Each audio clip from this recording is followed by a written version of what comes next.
Bonjour, je m'appelle Maïssa Issa, je suis journaliste à France Média Monde et plus précisément dans la radio arabe de ce groupe qui s'appelle MCD, Monte Carlo Doualiya. Voilà, je présente une émission et je la présente depuis maintenant 20 ans qui s'appelle Music Hour.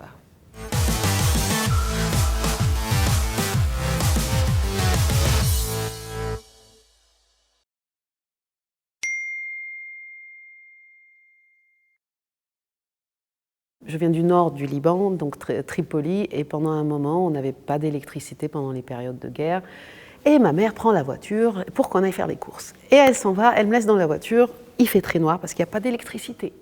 Et donc, qu'est-ce qu'elle laisse allumer? La radio. Et donc, moi, j'étais là, j'avais un peu peur, j'avoue, parce qu'il faisait noir partout. Et d'un seul coup, une musique sort de ce transistor, de musique pakistanaise qu'on appelle Qawwali. À l'époque, je ne savais pas que c'était ça. Et c'était tellement splendide que ça m'a accompagnée pendant tout le moment où j'étais là en train d'attendre ma mère. Ensuite, une voix en anglais a parlé de cette musique. Et c'était BBC, je pense, à l'époque. Je suis repartie avec ce son dans les oreilles. En me disant, mais c'est extraordinaire de pouvoir accompagner les gens avec un son, juste un son. C'est comme si c'était quelqu'un à côté de moi. Et la musique était splendide. Et depuis ce jour-là, j'ai commencé à écouter de la musique pakistanaise et autres musiques. Et chemin faisant, au moment où il fallait choisir de faire des études, j'ai pas choisi le son, j'ai choisi l'image. Donc ça se complique. Mais c'est comme ça que ça a commencé mon envie de faire de la radio.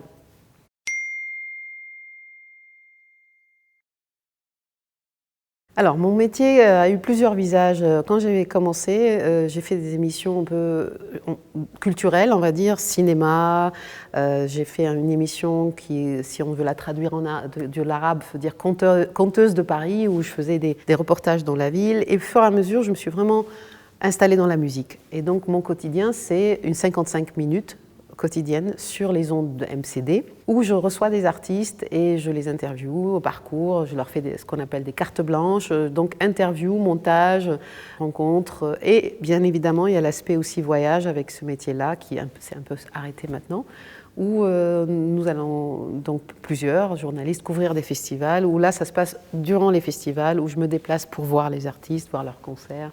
Donc c'est très très tourné autour de la musique. Et il y avait un live jusqu'à il n'y a pas longtemps où les artistes venaient dans le studio, ils faisaient des morceaux acoustiques et pas acoustiques, et on faisait l'interview aussi. Donc voilà, c'est ça mon quotidien. Donc musique, interview, rencontres sur la route ou dans les radios.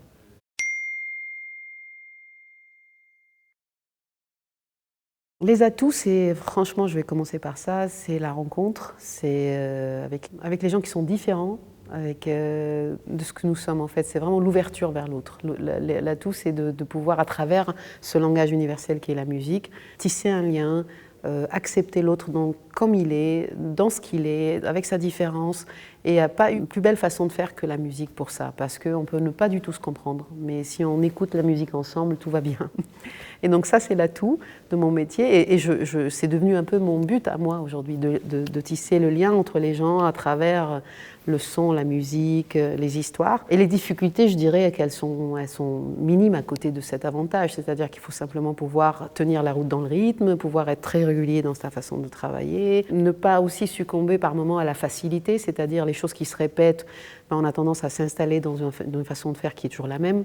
Donc toujours se défier soi-même dans la façon de faire aussi bien technique que éditoriale, donc au niveau du contenu, de faire les choses autrement, c'est un peu ça les difficultés. Et puis bien sûr, comme je suis dans un grand groupe, mon autre difficulté c'est que je suis à l'intérieur d'un énorme système, donc ce que moi je souhaite faire, il faut attendre un peu de temps avant que ça se fasse.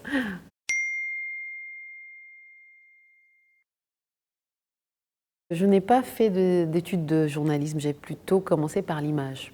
Donc j'ai fait des études de cinéma, d'abord en communication, ensuite je me suis spécialisée en cinéma et j'ai fait une maîtrise à Paris 3 en audiovisuel et en cinéma. Et ensuite j'ai fait du journalisme en pratique, après avoir travaillé un certain temps dans le cinéma en production et en assistante réalisation. Et puis après, la radio est venue compléter tout ça et c'est ainsi que je me suis installée dans le journalisme. Mais à la base, c'est l'image.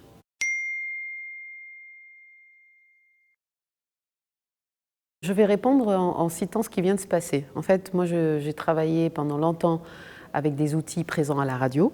C'est-à-dire on avait des logiciels de montage qui étaient Netia et maintenant c'est devenu P-Radio, Dalet.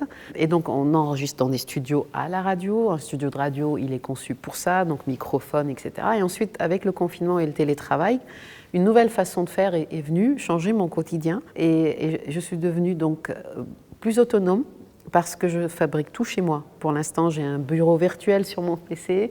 Je monte mes émissions sur ce PC-là en ayant accès au bureau là-bas. Donc c'est une technique qui s'appelle Citrix qui fonctionne très bien. Donc les choses ont changé au niveau technologique et également au niveau de ce qu'on produit à l'antenne. C'est-à-dire, jusqu'à aujourd'hui, on était toujours dans ce qu'on appelle du direct ou un podcast replay. C'est-à-dire, on fait l'émission et puis après, on la met sur le site de la radio. L'ère podcast étant présent, il est question de passer par des podcasts natifs, c'est-à-dire des podcasts uniquement faits pour le web, mais aussi de revoir le format, parce que j'étais en 55, donc peut-être faire plus court. Tout ça, c'est des adaptations technologiques. Et au passage, j'ai appris à monter en images aussi, parce que pendant le confinement, comme il n'y avait plus de radio, on a coupé l'antenne. Donc j'ai dû faire les émissions en Zoom, qui est une appli qui permet de voir les gens. Et les artistes faisaient leur streaming, et je montais le tout sur Adobe après. Donc j'ai appris à monter. Donc effectivement, il y a eu du mouvement en technologie beaucoup. Et je suis très preneuse aussi d'apprendre des nouvelles méthodes. Je pense qu'il faut rester très alerte à ça, parce qu'on ne peut pas rester statique avec ce qui se passe aujourd'hui à plein d'égards.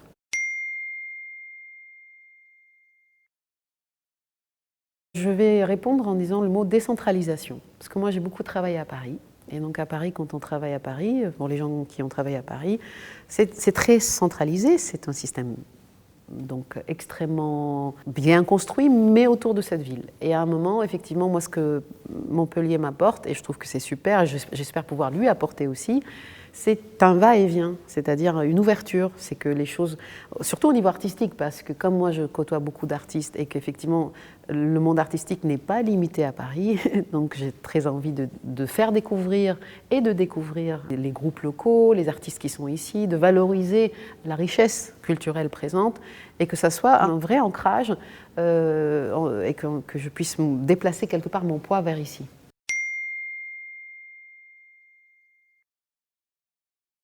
Pour quelqu'un qui travaille dans la radio, un journaliste radio, son support, c'est la radio. Donc il est amené à s'adapter aux évolutions techniques et technologiques de cet outil qui va sincèrement continuer à exister, contrairement à ce qu'on pense. On a toujours dit la télé va prendre le dessus sur la radio. Le son, il va être toujours là parce que les gens écoutent différemment, mais écoutent toujours. Et là, le boom du podcast actuel montre bien que les radios qui vont s'adapter sont des radios qui vont utiliser le podcast, qui vont l'instaurer, qui vont le rendre vivant, accessible. Et j'imagine que la révolution technologique va amener vers un nouveau visage radiophonique. Ça, c'est le nouveau des outils. Par contre, je pense qu'également, il faut mutualiser et être dans une approche un peu plus coopérative par rapport à tout ce qui se fait en son. Ça aussi, c'est un autre changement possible au niveau des radios. Et le journaliste radio lui-même, il va plus en plus être impliqué dans une plus grande autonomie, c'est-à-dire qu'il sera moins le journaliste radio d'avant qui entrait dans un studio pour travailler, il sera amené lui-même à être un élément indépendant qui peut produire des podcasts, qui peut être sur des plateformes, qui peut être beaucoup plus mobile et beaucoup plus à l'écoute aussi de ce qui se passe dans sa société, être moins dans quelque chose de plus rigide qui pouvait dans le temps exister entre les radios et l'auditoire et les gens. Maintenant, c'est vraiment, le podcast va permettre une approche beaucoup plus physique des gens en fait. Ils peuvent être vraiment à l'écoute de ce podcast n'importe où. Et avec les playlists, avec les applis, ça va moins être contraignant que ce que ça pouvait être dans le temps d'allumer un transistor ou bien d'écouter que dans la voiture. Donc tous ces éléments-là vont faire muter le métier de journaliste radio.